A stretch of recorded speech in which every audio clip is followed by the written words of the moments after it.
Let's get to Major League Soccer. Lionel Messi was back in the 11 for Inter Miami over the weekend. Remember, he got a rest against Orlando in their last game, but he wasn't back on the score sheet, Herc. Messi held without a goal or an assist for the second straight game, though Inter Miami did beat DC United 1-0 on this stoppage time goal from Leonardo Campana, who rung the bell right there to beat the black and red.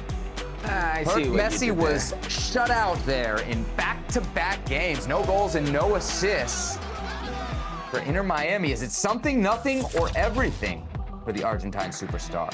Come on, man.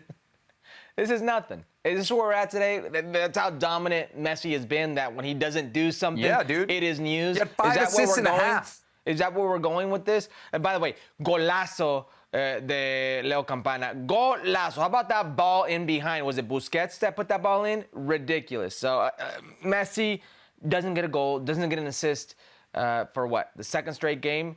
Yep. This is nothing. What was this game? What was it, like an hour, hour and a half, 2 hours that it was a rain delay? Yep. Okay. Do you know what it's like to be in a weather delay? Like, I had this situation happen to me one time when I was playing with the U.S. men's national team in Florida. We're playing against Antigua and Barbuda, and I remember we were on the field warming up, about to go out, weather delay. So you're sitting there for like an hour, hour and a half, trying to keep yourself warm, trying to keep yourself just mentally focused, and by the time you go out there, your legs are pretty much gone. Like, your mind is elsewhere, your legs are gone, and I was, what, 30? This man's 36. 36, and he didn't look like he missed a beat. Sure, he doesn't score, he doesn't get an assist, but that doesn't mean he didn't play well. I wouldn't freak out about Messi. As long as he is healthy, the fact that he was out there is a positive sign. I'm not worried about back-to-back games with no goals, no assists. If anything, that is a testament to how dominant he has been in Major League Soccer, how weak in competition Major League Soccer has been for Messi. That it is news when he doesn't do anything. We're not there yet. As long as he is healthy, I'll continue to back Messi. My doubts with Messi aren't talents. My doubts with Messi aren't that he still has it. It's, can he stay on the field? Because Messi's worst enemy is Messi. He's going to always want to play.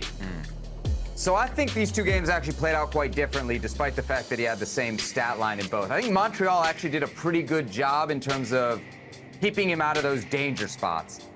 I think DC United might have just got a little bit lucky. Messi maybe didn't have the final finishing touch on his passes and maybe on some of his assists that could have ended up in goals in this game against the black and red.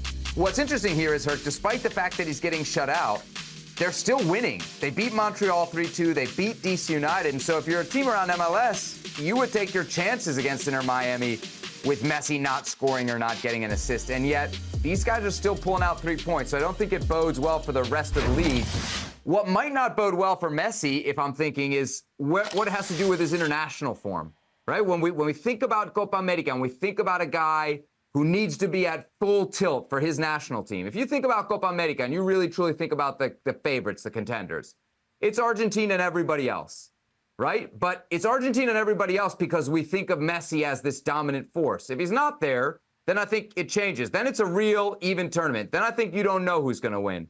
But Messi flying at 100%, I think they cakewalk Copa America. I don't really think there's another team that can compete with them. Oh, no. They don't cakewalk anybody in Copa America. That's never been the case for Argentina. Surely they won it for the first time with Messi. Who would you have as a favorite over them in this tournament? Personal favorite or the money makers or the odd makers, I should say? Who are you taking over Argentina in this tournament? Who in this tournament would you back to beat Argentina right now? Well, you wouldn't back Brazil, would you? No, but Uruguay, who's already beaten them, you could back them. They already beat Messi and Argentina, in Argentina, by the way. And I may also back Colombia. But that's just me. I feel saucy sometimes. Really? With Messi dominating, you think Colombia and Uruguay and all these teams? Don't change the goalpost. No, that's what I'm saying. Don't change the goalpost. If in 2 games he's gone a goal and an assist, and this goes 5, 6, 7 games, he stops producing in MLS. That is different. Hold on, that is different. That's the point here with Argentina. They are uber reliant on Messi. If his level drops, you have to expect their level drops. And if their level drops, they come back to the pack. Okay, but you said dominant. You said dominant. I think there's a huge gap right now between Argentina and the rest of the field in Copa America. You're naming teams that didn't qualify for the last World Cup, Herc. Sepp, Uruguay literally beat them in Argentina. Don't tell me on neutral ground another team couldn't beat them. Or that same Uruguayan team with Marcelo Bielsa couldn't beat them. I think you're Overvaluing Messi? You're riding Go ahead, Messi a say bit it. right now. You're riding the situation a bit. Right, this is the guy who said he would struggle in MLS, wouldn't win MVP, wouldn't win Golden Boot. I never said he would struggle in MLS. Oh, the individual statistics won't be there. 5 assists and a half, buddy. Yeah. Well, he's got to stay healthy because that's what we're talking about, right? It's his health. And now you're talking about he needs to dominate. No, listen.